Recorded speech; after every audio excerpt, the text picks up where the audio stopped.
तो इस एपिसोड की शुरुआत में हम सियाओ को देखते हैं जो अपने भाई जेस से बोलता है कि तुम यहाँ क्या कर रहे हो। इस पे जेस बोलता है कि मुझे भी ताकतवर बनना है और अपनी स्ट्रेंथ को बढ़ाना है। इस पे सियाओ कहता है कि ठीक है, हम दोनों भाई हैं, इसलिए आगे हम साथ चलेंगे। उसी वक्त वहाँ खड़े दो लोग यह देख के बातें बनाने लगते हैं कि यह हुआंग का भाई है। पहले तो कभी हुआंग ने इसे किसी से इंट्रोड्यूस नहीं किया। लगता है सभी लोगों के सामने हुआंग बस अपने छोटे भाई से बात करने की एक्टिंग कर रहा है और वह इससे प्यार नहीं करता और हम इसका फायदा उठा सकते हैं। यह सुन के सिया गुस्से में बोलता है कि एक बार हम तियानजिन एकेडमी में चले गए तो उसके बाद जितने लोग भी मेरे लिए ट्रबल क्रिएट करेंगे मैं उन्हें मार दूंगा। तभी वहाँ थर्ड एल्डर आ जाते हैं और बोलते हैं कि हम यहाँ से निकल रहे हैं। इसके बाद थर्ड एल्डर उन सबको इंपीरियल गेट के बॉर्डर पर ले आते हैं, जहाँ पर थर्ड एल्डर एक बड़े से गेट पर 3 मैजिकल बोन्स डालते हैं और फिर कुछ एन्चेंटेड पेपर, जहाँ उनके ऐसा करते ही उस गेट को प्रोटेक्ट करने वाले 2 स्टोन से बने गार्ड उस गेट का रास्ता खोल के सभी को आगे भेज देती है। अब वह सभी एंशिएंट बैटलफील्ड में आ जाते हैं। तभी एक बंदा बोलता है कि यहाँ एक इंपीरियल गेट था जो हमने अभी क्रॉस किया, जिस पे थर्ड एल्डर कहता है कि नहीं, हमें अभी और आगे जाना है और उसके लिए तुम्हें एक स्टोन ढूंढना होगा जिस पे एक एंशिएंट एग्रीमेंट लिखा होगा, पर तुम संभल कर रहना, कहीं तुम गलती से किसी स्पेस क्रैक में ना गिर जाओ, क्योंकि ऐसा होने पे तुम एनिमी की टेरिटरी में चले जाओगे। अब वो सब उस स्टोन को ढूंढने लगते हैं, जहाँ ऐसा करते हुए सिया मन में सोचता है कि क्या यह वही एंशिएंट एग्रीमेंट है जिसके बारे में मैंने कई बार सुना है। उसी वक्त अचानक से सिया को एक अजीब सी एनर्जी हिट करती है और वह अचानक से वहाँ से गायब हो जाता है, जिस बात का पता थर्ड एल्डर को भी चल जाता है और वह बोलता है कि अचानक से यहाँ से कोई गायब कैसे हो सकता है। इधर सिया एक स्पिरिचुअल वर्ल्ड में पहुँच गया था, जहाँ पर वह सबसे पहले एक अजीब सी जगह पर आता है, जहाँ उसे उसके सामने एक बड़ा सा फर्नेस दिखता है जिसके अंदर कोई बैठा हुआ था, जिसका फेस बिल्कुल सिया जैसा था लेकिन वो थोड़ा बड़ा था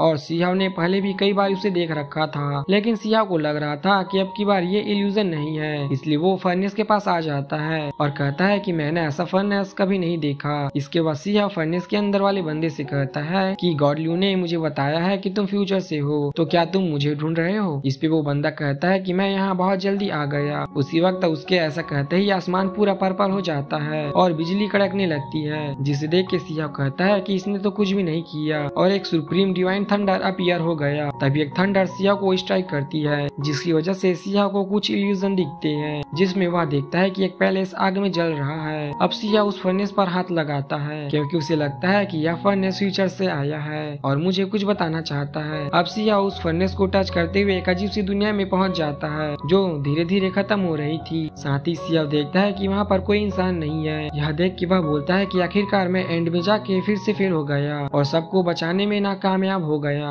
मैं ऐसा नहीं होने दूंगा, ये मेरा फ्यूचर नहीं है। मैं अपना फ्यूचर दोबारा लिखूंगा और सारी लिमिट क्रॉस करके हर एक एनिमी को मार दूंगा। अब सिया के ऐसा गुस्सा करने से वह अचानक से दूसरी जगह पर पहुंच जाता है, जहां वह फर्नेस वाले बंदे को अपने सामने देखता है, जो सिया से कहता है कि मैं तुमसे दोबारा मिलूंगा। अब ये बोल के वो फर्नेस के साथ वहाँ से जाने लगता है। तो जिस पोर्टल में वो फर्नेस जाता है सिया भी उसमें चला जाता है। इधर थर्ड एल्डर को समझ नहीं आता कि एकदम से हुआंग कहाँ चला गया और अब उन्हें उसका कोई ट्रेस नहीं मिल रहा। उसी वक्त सभी कल्टिवेटर को वहाँ पर अजीब सी आवाज आने लगती है, जिसे सुन के थर्ड एल्डर कहते हैं कि यहाँ पर जरूर कुछ हुआ है, इसलिए हमें यहाँ से तुरंत निकलना होगा और हम एकेडमी पहुँच के आगे की बात करेंगे। इस तरफ सिया एक अलग सी दुनिया में पहुँच जाता है जो काफी अच्छा और काफी शांत लग रहा था। तभी सिया कहता है कि मेरे वर्ल्ड से यहाँ स्पिरिचुअल एनर्जी काफी ज्यादा अलग है, तो क्या यह दूसरा वर्ल्ड है। उसी वक्त एक डेड बिग ड्रैगन सिया पर हमला करता है, पर सिया उस अटैक से बच जाता है। तो सिया बोलता है यह बर्ड तो काफी पहले गायब हो गया था, तो यह फिर से कैसे दिख सकता है। अब सिया उस पर अपनी वेल टेक्निक का इस्तेमाल करने की कोशिश करता है और तभी अचानक से उसके अंदर से वह ब्लैक और निकाल के उस बर्ड को मार देती है, जिस पे सिया कहता है कि मैंने तो कोई खास अटैक भी नहीं किया, तो यह बर्ड कैसे मर गया। साथ ही उस बर्ड की आंख लाल थी, जैसे कि उन डीमंस की भी थी जिन्हें मैंने इंपीरियल गेट के रास्ते में मारा था। तो क्या यह वो वर्ल्ड है जिस पर डीमंस रहते हैं, जिन्होंने एंशिएंट टाइम में हमारे वर्ल्ड को तबाह किया था। अब सिया घूमते घूमते एक सिटी में आ जाता है और बोलता है काफी दिनों तक ट्रैवल करने के बाद मुझे यह ह्यूमन सिटी मिली है